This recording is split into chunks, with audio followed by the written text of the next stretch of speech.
हम जो कैपेसिटर है उसको बारे में पढ़ लेते हैं।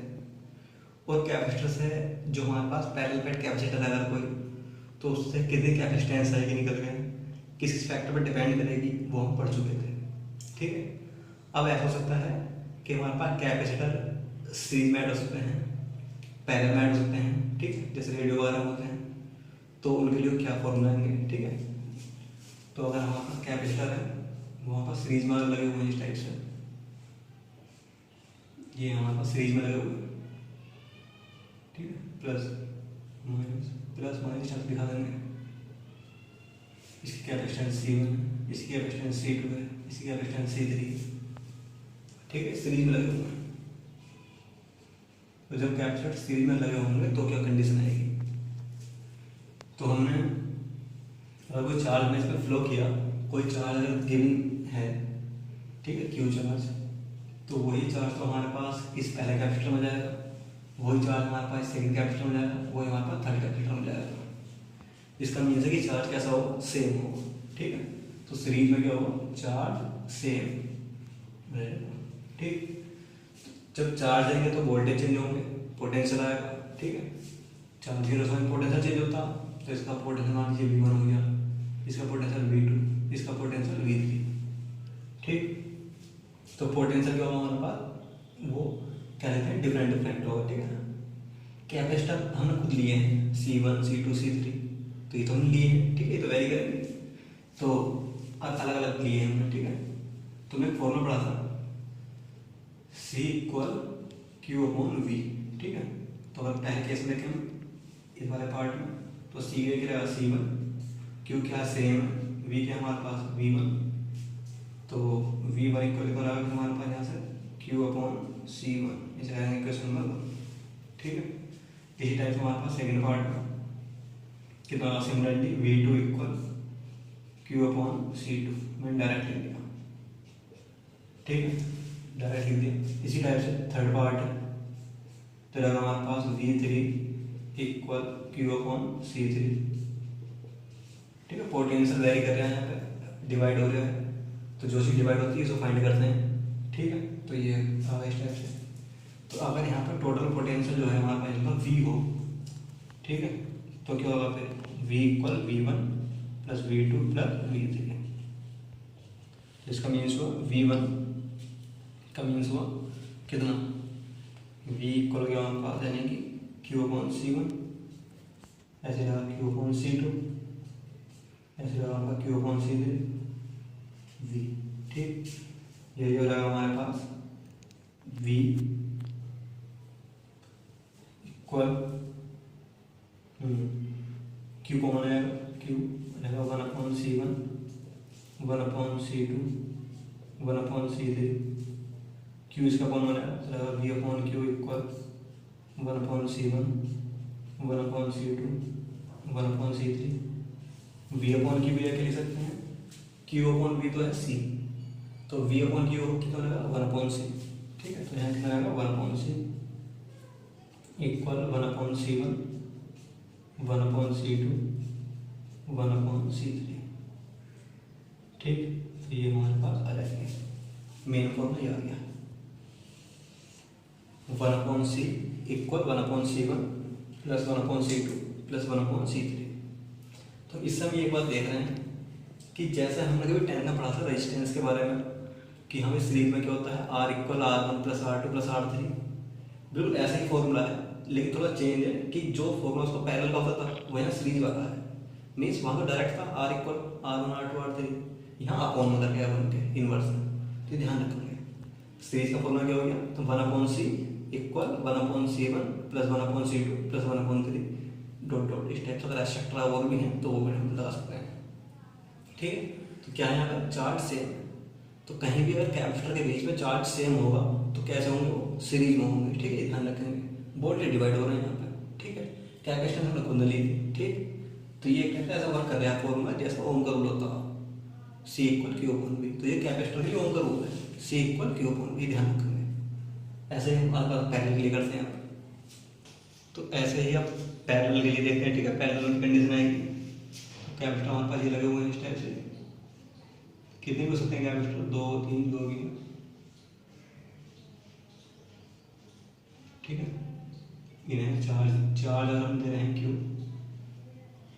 C1 कैपिटल है, ये C2 है, ये C3 है, तो यहाँ चार्ज जाने के बाद क्या होगा हमारे पास, कुछ चार्ज वहाँ पे साइड जाएगा, कुछ चार्ज साइड जाएगा, कुछ चार्ज साइड जाएगा। इस बार चार्ज हमारे पास क्या होगा, डिवाइड हो जाएगा। ठीक है, कुछ चार्ज इधर है, हमने Q1 कह दिया, इसे Q2 कह दिया, इसे Q3 कह दिया। ठीक है, कोई भी अगर हमारे पास सोर्स है चार्ज देने का, मान लीजिए B, तो चार्ज आ यहाँ से। ठीक है, तो इसका मीन्स ये होगा कि वोल्टेज हमारे पास सेम है यहाँ पे, है ना, वोल्टेज इसके भी ये वोल्टेज सेम है और चार्ज डिवाइड हो रहा है। ठीक है, तो पैरेलल कंडीशन में क्या होगा, पैरेलल में हमारे पास V क्या होगा, सेम, वोल्टेज तो सेम है, इसमें डिवाइड नहीं होंगे और चार्ज भी हो रहा है, डिवाइड हो रहा है। तो कहीं भी अगर हमारे पास चार्ज डिवाइड हो रहा है, इसका मीन्स है कि वो क्या है, कैपेसिटर पैरेलल में है। ठीक है, तो वही फॉर्मूला यूज करेंगे, C इक्वल क्या होता है, Q अपॉन V, तो Q इक्वल क्या होगा हमारे पास, C V। जो चीज़ डिवाइड होती है उसे निकालते हैं, चार्ज डिवाइड हो तो चार्ज निकालना है। ठीक है, पहले पोटेंशियल डिवाइड था तो पोटेंशियल फाइंड किया था। तो फर्स्ट केस में अगर हम देखें, पहले में तो लगा Q की जगह लगा Q1, C की जगह C1, V कॉन्स्टेंट है। सेकेंड पार्ट में अगर हम देखें तो लगा हमारे पास Q2 इक्वल C2 V। ऐसे अगर थर्ड पार्ट में देखें तो लगा हमारे पास Q3 इक्वल C3 और V। ठीक है, टोटल चार्ज था कितना, Q। इसका मीन्स हो कि Q total equal Q1, Q2 और Q3। Q टोटल, Q1 की वैल्यू कितनी है हमारे पास, C1 भी, ऐसे ही C2 भी, ऐसे ही C3 भी, V कॉमन है C1, C2, C3, ये रहा हमारे पास Q upon V equal C1, C2, C3। Q upon V क्या होता है, C total, C1, C2, C3, तो ये रहा फॉर्मूला। तो इसमें देख रहे हैं कि कैपेसिटेंस की वजह डायरेक्टली ऐड हो रही है, तो इसका मीन्स ये होगा अगर हमें कहीं कैपेसिटेंस बढ़ानी है, इंक्रीज करनी है, तो उन्हें कैपेसिटर जोड़ो पैरेलल में, और अगर डिक्रीज करनी है तो उन्हें जोड़ो सीरीज में। ठीक है, ये होगा हमारे पास फॉर्मूले कैपेसिटेंस के लिए। तो ये आप दोनों फॉर्मूला ध्यान रखेंगे। इसी के बाद चैप्टर में हमारे पास कुछ डायरेक्ट्रिक के बारे में गिवन है। ठीक है, तो डायरेक्ट्रिक क्या होता है हमारे पास, उसका हम देख रहे हैं। डायरेक्ट्रिक क्या होता है, तो डायरेक्ट्रिक का मीन्स ये होता है, एक टाइप से इंसुलेटर है डायरेक्ट्रिक, इंसुलेटर। ठीक है, मतलब जो भी चीज़ें बनी हुई हैं सब हमारे पास सबस्टेंस बने हुए हैं मॉलिक्यूल्स। ठीक है, मॉलिक्यूल्स किन से बने हुए हैं, एटम्स। ठीक, और एटम में क्या होता है हमारे पास एक पॉजिटिव चार्ज न्यूक्लियस होता है, और उसके आउटर मोस्ट साइड में क्या होते हैं, इलेक्ट्रॉन फ्रीली मूवमेंट करते रहते हैं। लेकिन जो डायरेक्ट्रिक है मेन, उसमें क्या होगा, ये जो फ्री इलेक्ट्रॉन थे आउटर सेल के, ये हमारे पास क्लोजली बाउंडेड रहेंगे न्यूक्लियस से, इन पे टाइटली अट्रैक्शन रहेगा न्यूक्लियस का। ठीक है, ये फ्रीली मूव नहीं करने के। डायरेक्ट्रिक क्या है, डायरेक्ट्रिक एक ऐसे सबस्टेंस है जिनमें लास्ट सेल का जो इलेक्ट्रॉन है वो हमारे पास क्लोजली बाउंडेड रहेगा न्यूक्लियस। न्यूक्लियस का जो हमारे पास इलेक्ट्रॉन, फ्री इलेक्ट्रॉन, उस पर अट्रैक्शन फोर्स बहुत ज़्यादा है। ठीक है, उन्हें बोलते हैं हम डायरेक्ट्रिक। ठीक, अब जो हमारे पास डायरेक्ट्रिक है, ये अगर हमारे पास किसी कैपेसिटर में अगर रख रहे हैं हम इस टाइप से, मान लीजिए हमारे पास ये क्या है, कैपेसिटर की प्लेट है। ठीक है, इस पर पॉजिटिव चार्ज था, इस पर नेगेटिव चार्ज है।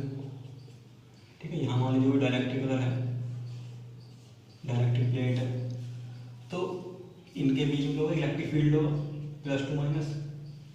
ठीक है, तो डायरेक्ट्रिक जब रखा रहता है यहाँ, डायरेक्ट्रिक में क्या है, हमारे पास एटम है और हमारे पास एक पॉजिटिव चार्ज न्यूक्लियस है और इलेक्ट्रॉन है जिसके ऊपर टाइटली अट्रैक्शन है। ठीक, तो यहाँ रखे जाते ही क्या होगा, इसमें जो हमारे पास न्यूक्लियस है वो तो हमारे पास क्या होगा, वो तो माइनस चार्ज की ओर अट्रैक्ट होगा। ठीक, इस टाइप की कंडीशन आने लगेगी। और जो हमारे पास इलेक्ट्रॉन है वो क्या होगा हमारे पास, वो हमारे पास प्लस चार्ज की ओर अट्रैक्ट करने लगेगा। ठीक है, इस टाइप की कंडीशन आने लगेगी, इस टाइप से कंडीशन आने लगेगी। ये होने लगेगा डायरेक्ट्रिक में,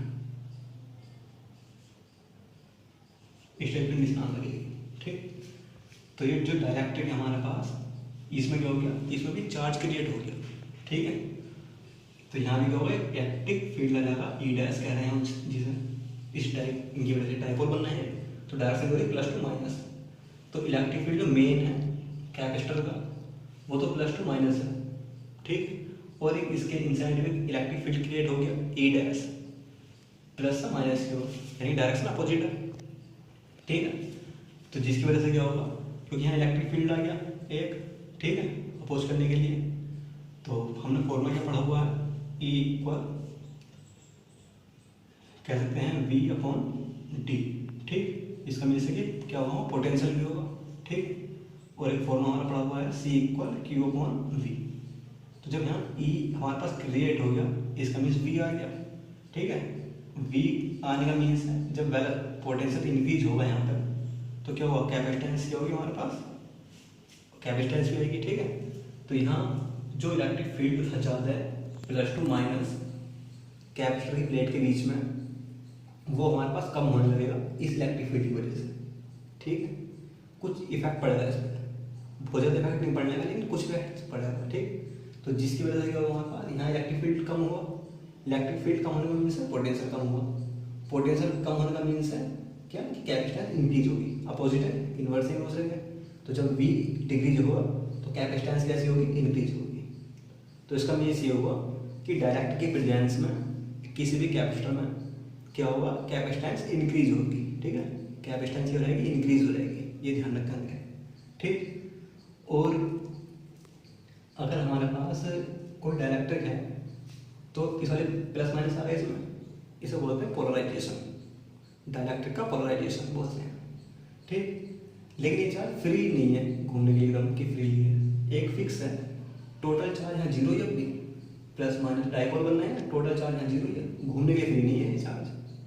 ठीक है, क्रिएट होगा है प्लस माइनस, लेकिन घूमने के लिए फ्री नहीं है, टोटल चार्ज जीरो है भी यहाँ। ठीक, इसका ध्यान रखेंगे। अगर हम इलेक्ट्रिक फील्ड और इंक्रीज करेंगे, ये वाला इलेक्ट्रिक फील्ड इंक्रीज करेंगे, तो एक टाइम ऐसा आएगा यहाँ कि यहाँ पे प्लस माइनस आ जाएगा एकदम टोटल, एक हमारे पास पोलराइजेशन वाली प्रॉपर्टी आ जाएगी, इंडक्शन वाली प्रोसेस होगी और पोलराइजेशन हो जाएगा यहाँ। तो उस केस में क्या होगा, ऐसे वोल्टेज, ठीक है, जिन पे इसमें प्लस टू माइनस क्रिएट हो जाएंगे, पोलराइजेशन की कहते हैं इंड्यूस्ड डाइपोल आ जाएगा मोमेंट, तो उसे बोलते हैं हम ब्रेकडाउन वोल्टेज। ठीक है, जो जिन वोल्टेज पे एक डाइपोल मोमेंट क्रिएट हो जाएगा डायरेक्ट्रिक में, उसे बोलते हैं हम डायरेक्ट्रिक ब्रेकडाउन वोल्टेज। ठीक है, और इस डायरेक्ट्रिक की वो पावर, वो स्ट्रेंथ, जब तक ये हमारे पास अपने अंदर प्लस और माइनस नहीं ला पा रहा है, एक इंड्यूस्ड डाइपोल मोमेंट इसके अंदर नहीं आ पा रहा है, ठीक है, सहन कर रहा है, तो वो जो स्ट्रेंथ है इसकी, उसे बोलते हैं डायरेक्ट्रिक स्ट्रेंथ। जितना इसने सहन किया, जितना इसके अंदर प्लस माइनस नहीं आ सकते, ठीक, तो उसे बोलते हैं हमारे पास डायरेक्ट्रिक स्ट्रेंथ। तो ये ध्यान रखेंगे, ये डेफिनेशन ही है। ठीक, और ये हमारे पास डायरेक्ट्रिक के बारे में, तो डायरेक्ट्रिक का अगर यूज करेंगे तो इलेक्ट्रिक फील्ड भी डिक्रीज होता है, पोटेंशियल एनर्जी भी डिक्रीज होती है, फोर्स भी डिक्रीज होता है चार्ज के बीच में, लेकिन कैपेसिटेंस क्या होती है, इंक्रीज होती है कैपेसिटेंस। तो इसका ध्यान रखेंगे। और बाकी नेक्स्ट, अब नेक्स्ट वीडियो में कैपेसिटर के न्यूमेरिकल करेंगे और उसका चैप्टर ही फिनिश हो जाएगा।